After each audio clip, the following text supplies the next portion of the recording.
হরে Krishna dear Krishna conscious family. ভূমিকম্প হলে সনাতন ধর্মে কেন উলুধ্বনি করা হয়? উলুধ্বনি হরিধ্বনি এবং শঙ্খধ্বনি হলো মঙ্গলধ্বনি। প্রাকৃতিক দুর্যোগ বা বিপদের সময় এই ধ্বনিগুলি করা হয়। নারীরা উলুধ্বনি করেন, পুরুষেরা শঙ্খধ্বনি ও হরিধ্বনি করেন। তাছাড়াও উলুধ্বনি ও শঙ্খধ্বনি সতর্ক ধ্বনি হিসেবে ব্যবহৃত হয়।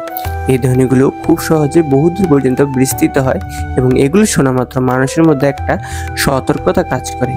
তাই প্রাকৃতিক দুর্যোগ থেকে শুরু করে যুদ্ধক্ষেত্র সর্বত্র উলুধ্বনি, শঙ্খধ্বনি এবং হরিধ্বনি এই ধ্বনিগুলোই শোনা যায়।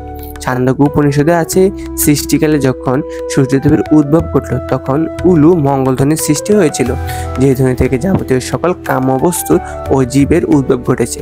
তাই যিনি সেই সূর্যসম তেজদীপ্ত পুরুষ শ্রী বিষ্ণুকে পরম ব্রহ্ম জেনে তার উপাসনা করেন, সমস্ত মঙ্গলধ্বনি তার সুখের বিধান করেন।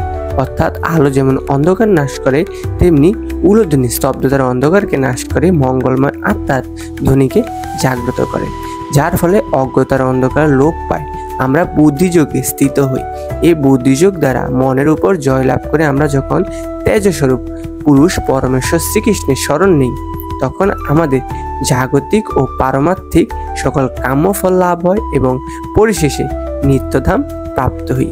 তাই ভিডিওটি ভালো লাগলে কৃপা করে শেয়ার করবেন এবং পারমার্থিক কাজে লেগে পড়বেন। জয় শ্রী প্রভুপাদ, জয় গুরু মহারাজ। হরে কৃষ্ণ।